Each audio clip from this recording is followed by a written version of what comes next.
Hello guys, good evening सगळ्यांना. तर चला, आता संध्याकाळ झाले मस्तपैकी. तुम्हाला तर सगळ्यांना माहिती आहे मी आहे गोव्यामध्ये. असे कपडे घातले म्हणजे मी कुठे असणार आहे तुम्ही तर मला गेस केलेलं सगळ्यांनी आधीच.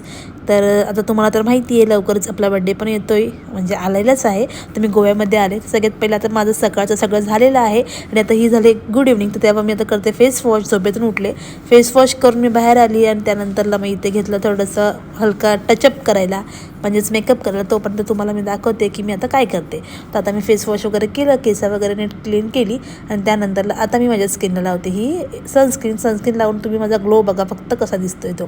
तर माझ्या स्किनवरती मी काहीच अप्लाय केलेलं नाही आहे. तुम्हाला तर माहिती आहे एवढ्या दिवसापासून मी एक फक्त टोनर लावत होती आणि आता मी इथं सनस्क्रीन लावून घेते आणि सनस्क्रीनने खरंच खूप छान ग्लो येतो विदाऊट मेकअप.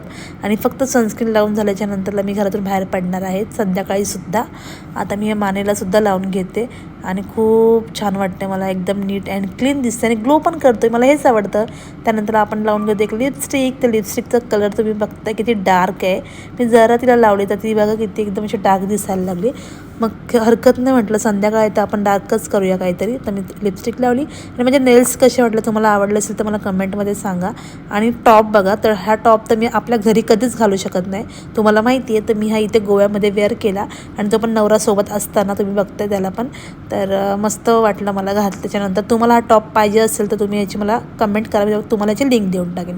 आणि मग त्यानंतरला गेलो स्ट्रीट फूड खाण्यासाठी गोव्यातलं. तर इथे मी बरंच काय काय 2 प्रकारचे फूड म्हणजे टेस्ट केले, तर मला ते आवडलेसुद्धा. तुम्ही पण इथे आल्यानंतर एकदा तरी ट्राय करा काहीतरी. गोवन स्ट्रीट फूड म्हणून असते, तर टाईमपो असतो, तो प्रत्येक रोडवरती असतो. त्यानंतर रित्वीला घेऊन गेलो आम्ही जेवायला, कारण की आम्हाला लवकर रूमवर पण जायचं होतं.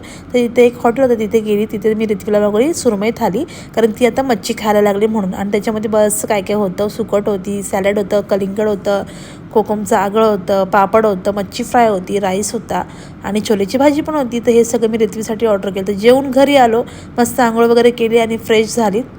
मी म्हटलं चला आता मी ब्लॉग एंड करते. तर तुम्हाला आजचा ब्लॉग कसा वाटला आणि तुम्हाला आपले ब्लॉग आवडतात की नाही तुम्ही मला नक्की कमेंट करून सांगा. आणि नवीन नवीन ब्लॉग तुमच्यासाठी मी असेच घेऊन येणार आहे. चला गाईज, बाय. आता रित्वीला झोपवते. Good night.